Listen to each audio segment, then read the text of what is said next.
사무엘상 16장 14절에서 마지막 절까지 교독했습니다. 여호와의 영이 사울에게서 떠나고 여호와께서 부르시는 악령이 그를 번뇌하게 한지라.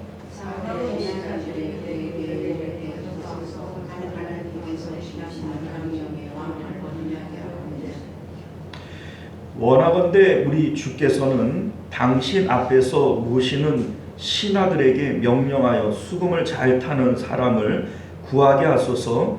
하나님께서 부리시는 악령이 왕에게 이를 때에 그가 손으로 타면 왕이 나으리이다 하는지라.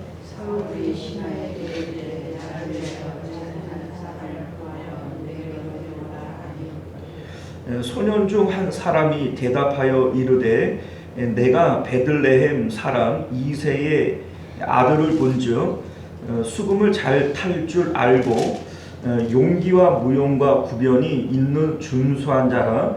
여호와께서 그와 함께 계시더이다 하더라.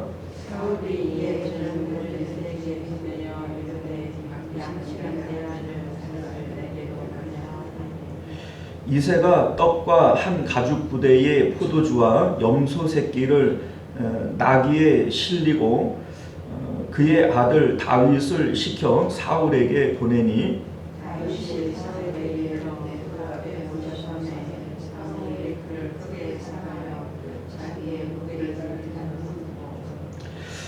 또 사울이 이새에게 사람을 보내어 이르되 원하건대 다윗을 내 앞에 모셔서게 하라. 그가 내게 은총을 얻었느니라 하니라.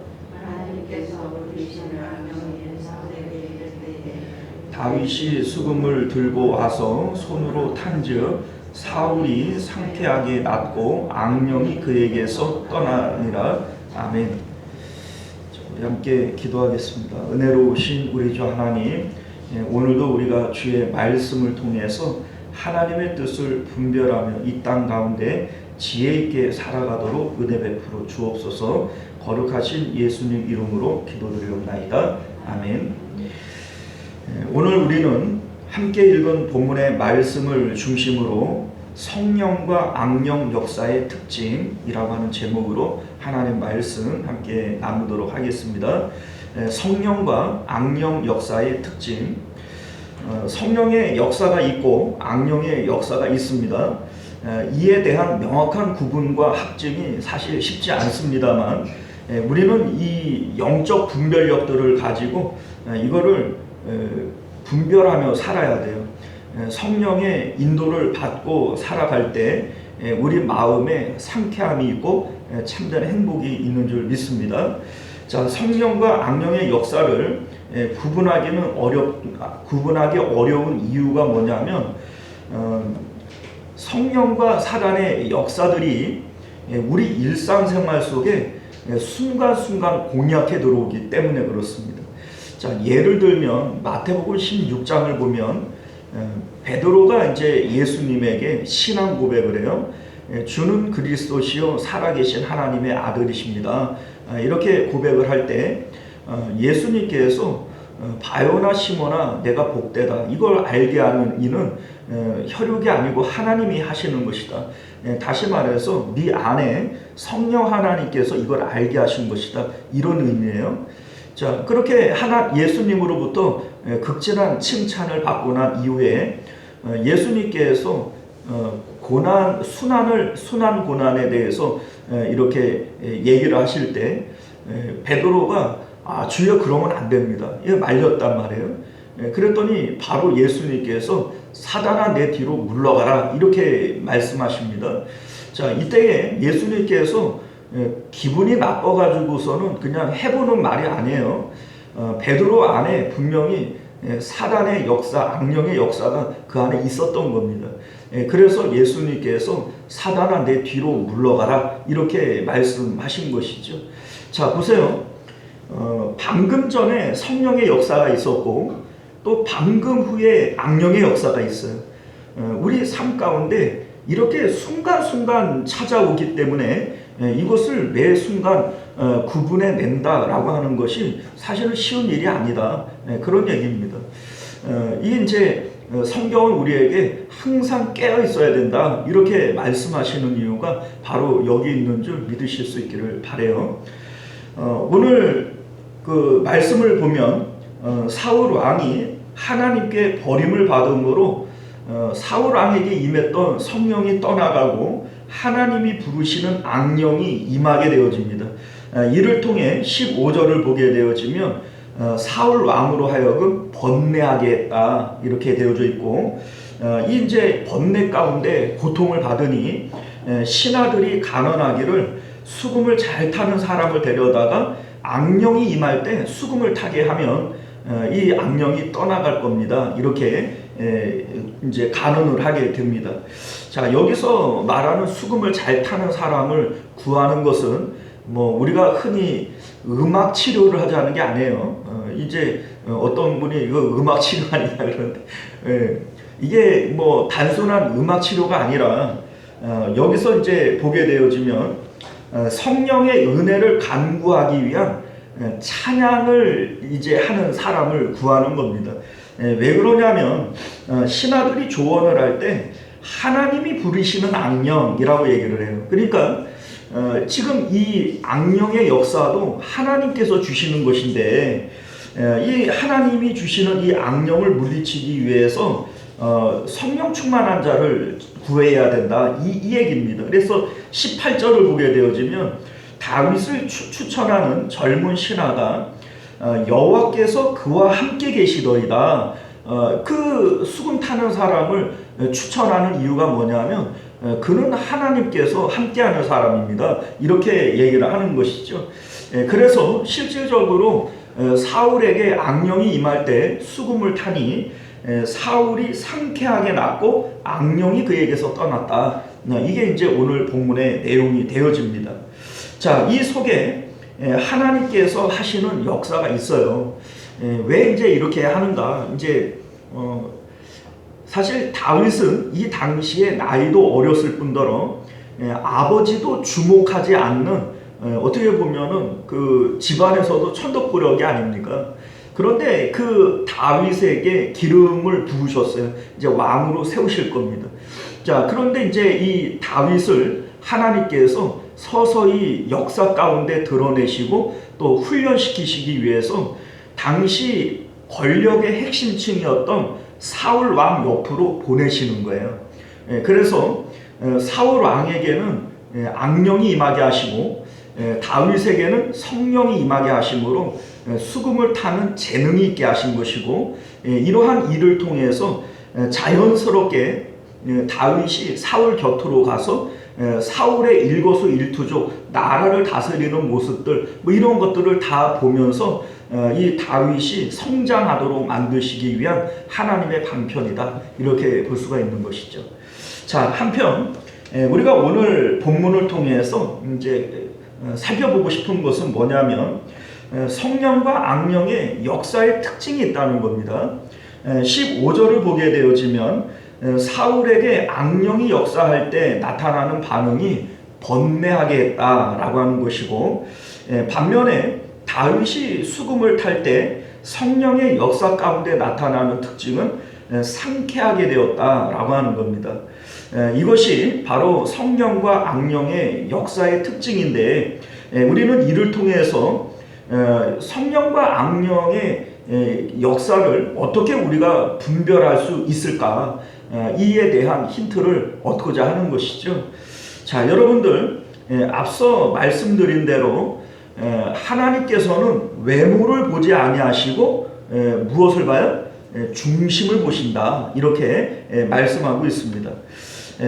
사무엘은 이새의 장남 엘리압을 볼 때 하나님께서 과연 택하신 왕의 제목이다 이렇게 보았지만 7절을 보게 되어지면 하나님께서는 내가 이미 그를 버렸다 이렇게 말씀합니다. 자, 하나님께서 보시는 중심이라고 하는 것은 도대체 무엇이길래 하나님께서 버리시는 사람이 생길까? 이것을 우리가 생각해 볼 수 있는 것이죠. 자, 하나님께서 보신다고 하는 이 중심이 무엇인지를 이해하기 위해서는 우리는 성전의 구조를 이해해야 됩니다. 성전이 바로 우리 사람의 마음을 본따서 만든 것이다. 우리가 여러 번 말씀을 드립니다만 성전의 구조를 우리가 생각을 해보면 먼저 성전 마당에 번제단이 있고 그리고 성전은 성소와 지성소로 나누어져요. 이 성소 안에는 그 뭡니까 그 등대가 있고 떡상이 있고 분향단이 있어요. 그리고 지성소 안에는 법궤가 있고 법궤 안에는 하나님의 말씀을 상징하는 십계명 두 돌판이 그 안에 있습니다. 자, 이것이 바로 사람의 마음의 구조를 얘기를 하는 것인데, 여러분들 떡상이 그러니까는 분향 그 번제 이제 제가 말을 더듬네요. 자, 법궤 안에 하나님의 말씀이 있어요. 자, 이 말씀을 기준으로 해서 죄를 우리가 깨닫게 되어집니다. 번제단이라고 하는 것은 자신의 죄를 위해서 양을 잡아 양이 죽음으로 내가 죽었음을 고백하는 것이 번제단 아니에요. 그런데 이때에 죄라고 하는 것이 뭐냐? 하나님의 말씀에 어긋나는 거예요. 하나님이 원하는 대로 살지 못했고 하나님이 싫어하는 대로 살았던 이러한 모든 것이 바로 죄라는 겁니다. 그러니까 이것을 이제 판별하는 것이 뭡니까? 십계명 두 돌판, 이 하나님의 말씀이라는 거죠. 자, 성소 안에 있는 등대도 역시 마찬가지예요. 등대는 밝혀주는 것이고 봄으로써 우리가 판단하는 겁니다. 자, 그런데 무엇을 기준으로 한다고요?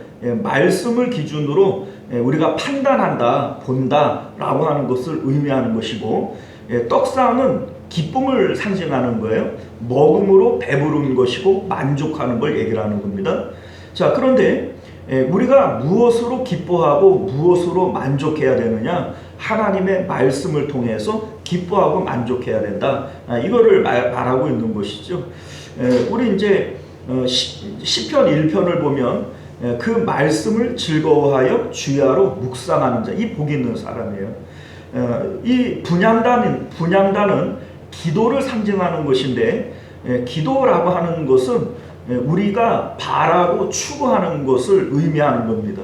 그러니 우리는 하나님의 말씀, 하나님을 추구하고 하나님을 바라야 된다. 이것이 바로 성전을 통해서 우리에게 보여주는 거예요. 그런데 이 성전의 가장 깊숙한 곳에 뭐가 있어요? 말씀이 있는 거예요. 자, 그러니 하나님께서 기뻐하는 사람은 말씀으로 판단하고 말씀으로 기뻐하고 하나님의 말씀이신 하나님을 추구하고 살아가는 사람, 이게 이제 하나님께서 기뻐하는 사람이고 이러한 사람을 통해서 하나님은 일하시는 것이다, 이 얘기입니다. 이새의 아들 다윗을 만나니 내 마음에 합하다라고 얘기를 할 때 바로 이 다윗이 그러한 사람이었다라고 하는 것이죠. 자, 반면에 버림을 받는 사람들, 이게 이 사울이 왜 버림을 받는지에 대해서 우리가 이제 성경을 보면요, 15장 26절에 나와 있어요. 우리 한번 볼까요? 15장 26절 우리 같이 한번 읽어봅니다. 자, 시작. 사무엘이 사울에게 이르되 나는 왕과 함께 돌아가지 아니하리니 이는 왕이 여호와의 말씀을 버렸으므로 여호와께서 왕을 버려 이스라엘 왕이 되지 못하게 하셨음이니이다. 자, 여기에 보면 사울이 왜 하나님으로부터 버려졌대요? 하나님의 말씀을 버렸다는 겁니다. 하나님은 우리의 중심을 보신다고 했는데 우리 중심에는 하나님의 말씀이 있었어야 되는 거예요. 지성소의 법궤, 그 법궤 속에는 하나님의 말씀이 있었고 그 중심을 보시는 하나님은 우리 마음 가운데 하나님의 말씀이 있느냐, 하나님이 계시느냐, 이 중심을 보셨던 거예요. 그런데 사울 왕이 왜 버림을 받았느냐? 그 마음에 하나님의 말씀이 없었고 하나님이 없었던 거예요. 그러니까 엄밀히 얘기를 하면 하나님이 먼저 사울을 버린 거예요? 사울이 먼저 하나님을 버린 거예요? 그죠? 사울이 먼저 하나님을 버림으로 하나님으로부터도 버림을 받는 것이다. 자, 그러면 사울의 중심에는 무엇이 있었느냐? 자, 여러분들 이 말씀이 언제 주신 얘기냐면 아말렉을 진멸하고 아말렉에 속한 모든 생명 있는 것들을 다 멸해라. 하나님께서 명령하셨는데 살찌고 좋은 것들은 남겨둔 거예요. 왜 남겨두었겠어요? 무슨 욕심 때문에? 재물 욕심 때문에. 자, 이 사울의 마음 가운데에는 하나님의 말씀보다 무엇이 있어요? 재물에 대한 욕심이 있는 거예요. 또 그가 그렇게 하고 오다가 12절을 보면 갈멜에 자기를 위하여 기념비를 세웁니다. 기념비를 세우는 것은 무엇을 위한 겁니까? 자기의 명예를 높이고자 하는 거예요. 자, 그러니 사울의 마음 가운데에는 뭐가 있어요? 명예심이 있는 거예요. 우리 15장 30절을 보면 이제 하나님으로부터 버림을 받은 거예요. 이제 26절에 여호와의 그 말씀을 버렸으므로 여호와께서도 왕을 버려서 왕이 되지 못하게 했습니다. 이렇게 얘기를 했잖아요. 그러면 그것 때문에 마음 아파하고 하나님 내가 어떻게 해야 다시 하나님 마음에 들 수 있을까 이래야 되잖아요.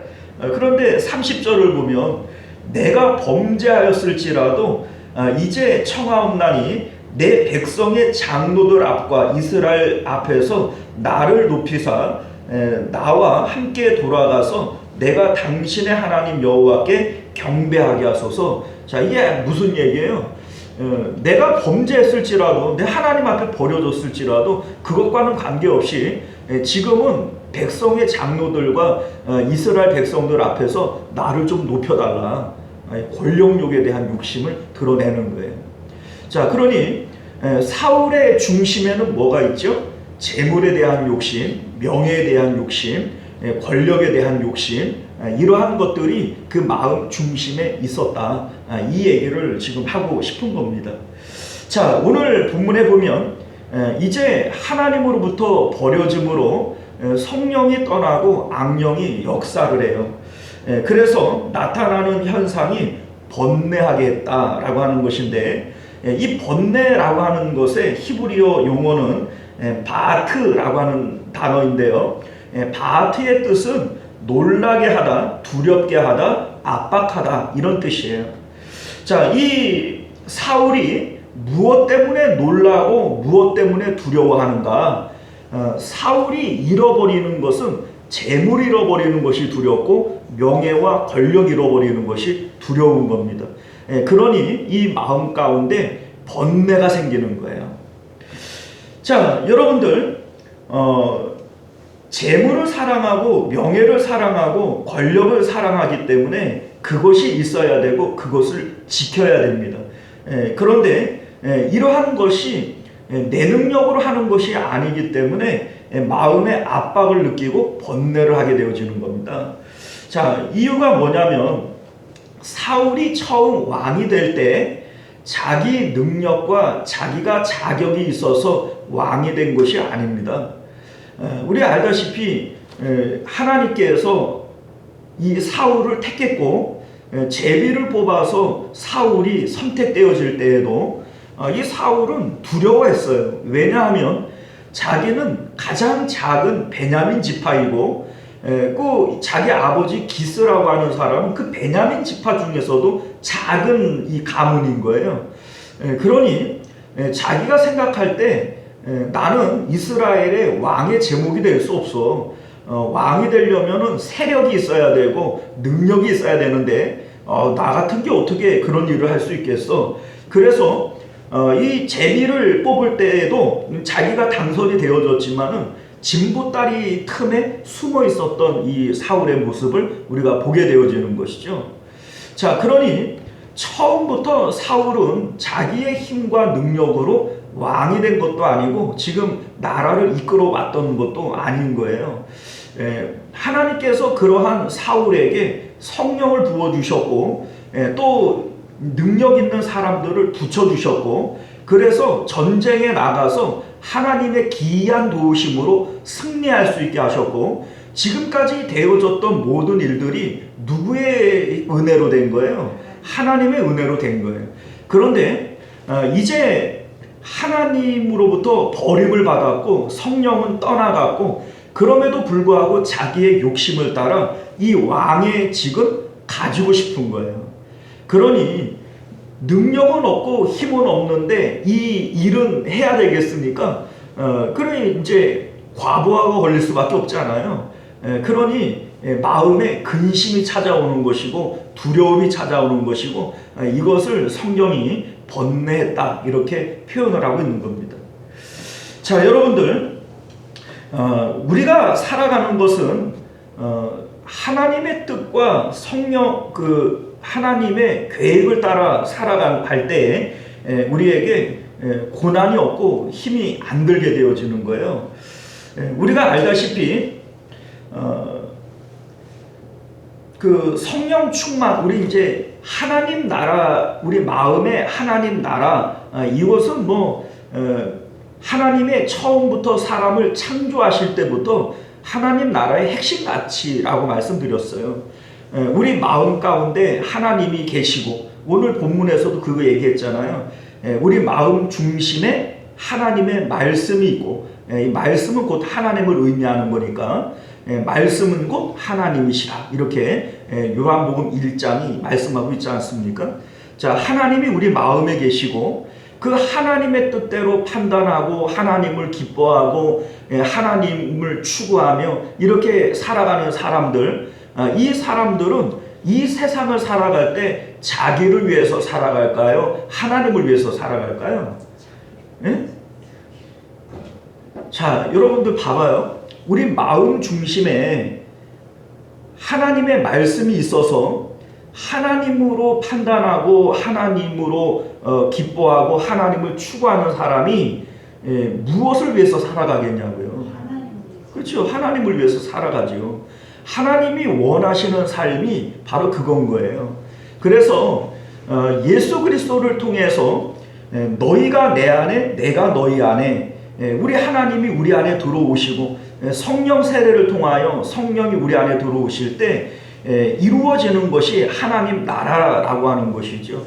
이 하나님 나라는 이제 내가 사는 것이 아니라 내 안에 그리스도께서 사시는 것이라 우리가 내 뜻과 내 계획대로 살아가는 것이 아니라 이제는 하나님의 뜻과 하나님의 계획대로 살아가는 것 이것이 바로 성령 세례를 통하여 나타나는 두 가지 은사 예언과 방언으로 이제 특정 지게 되는 겁니다.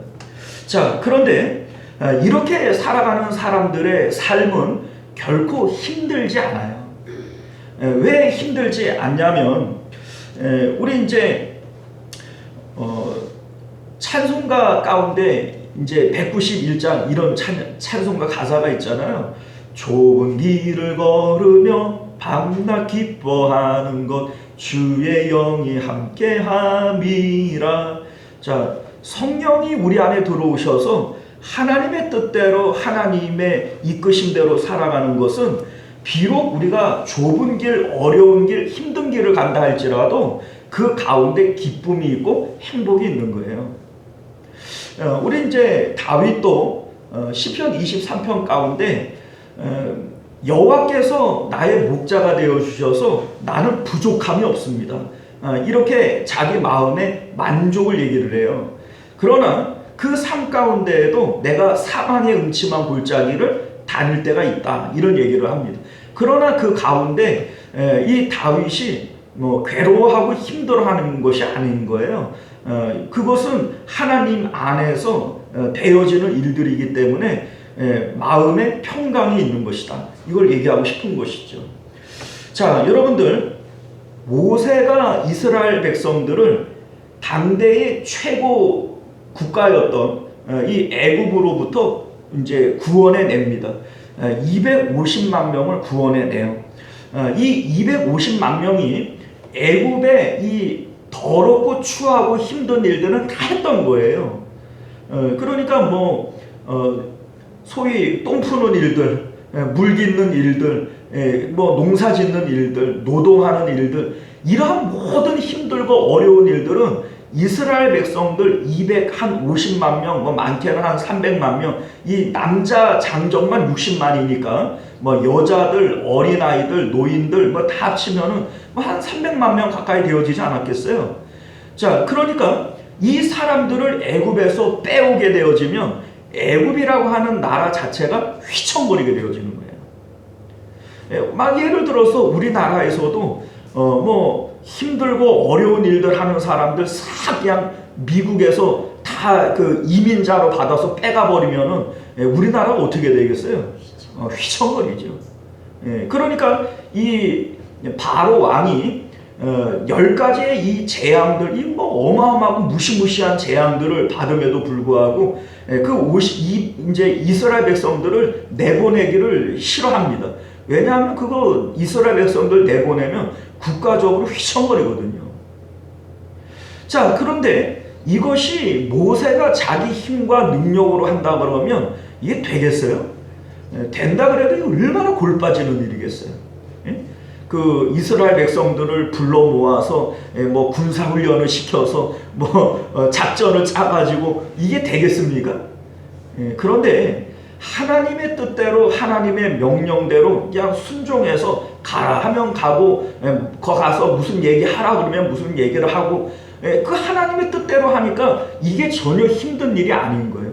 모세가 이것을 힘들여서 한 것이 아니라는 겁니다. 또 250만 명을 광야로 끌어들여서 광야에서 40년 동안 이들을 이끌어갑니다. 그곳에서 먹여야 되고 입혀야 되고 그들을 길러야 되는 거예요.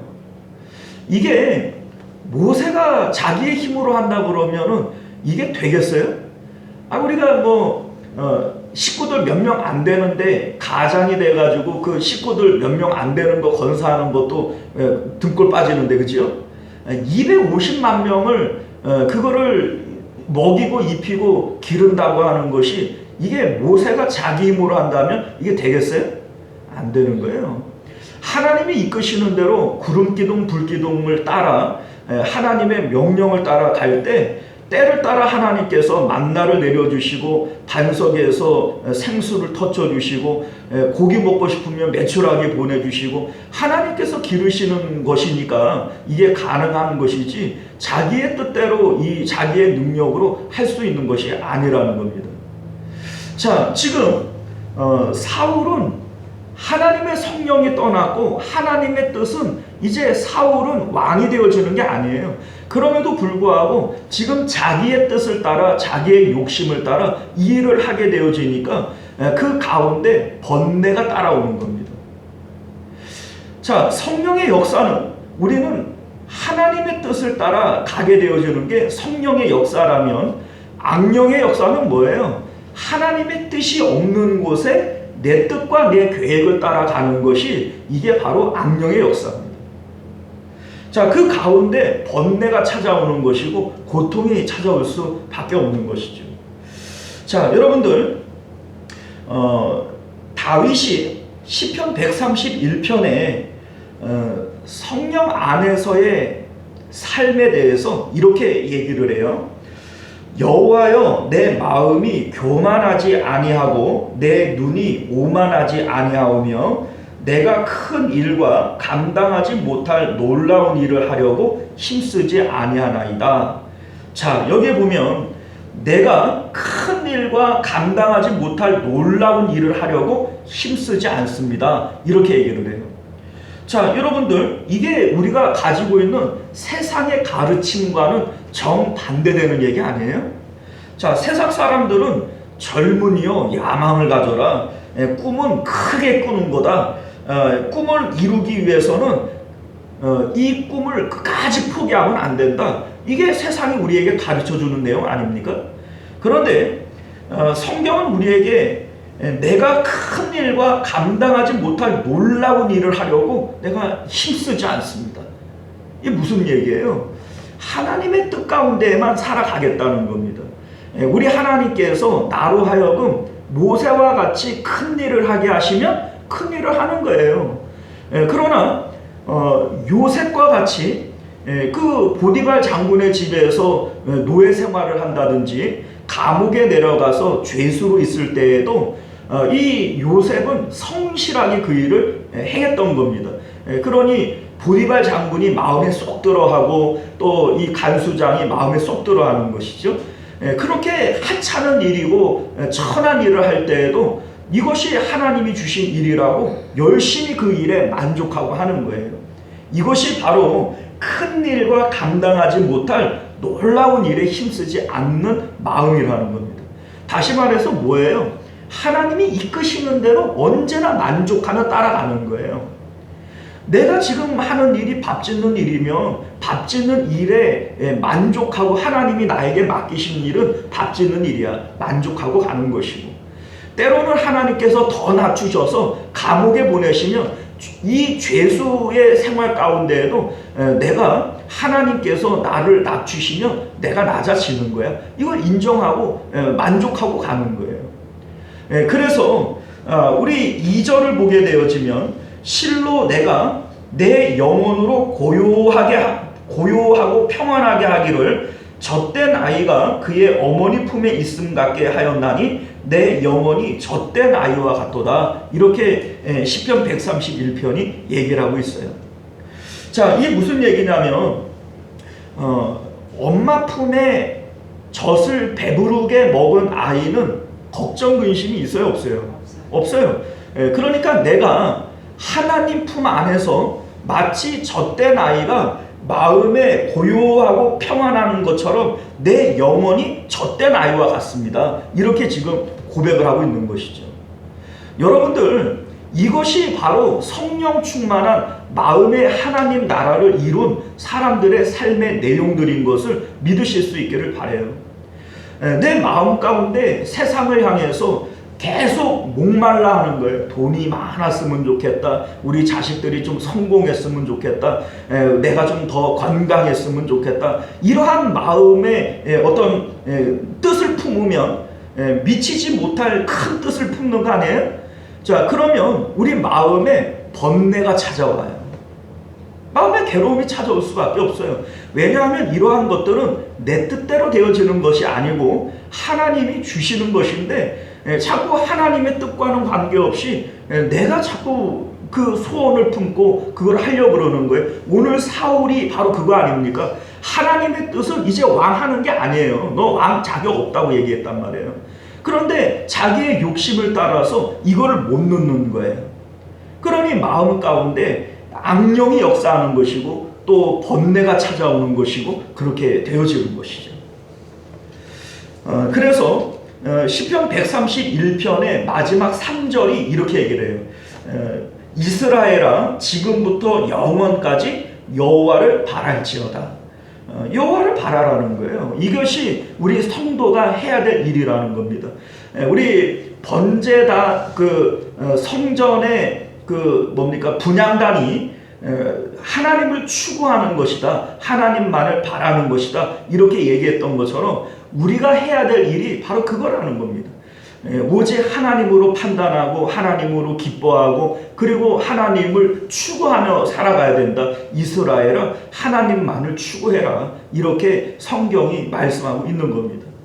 자, 그런데 이렇게 살면은 세상의 루저로 살아가는 거 아니야?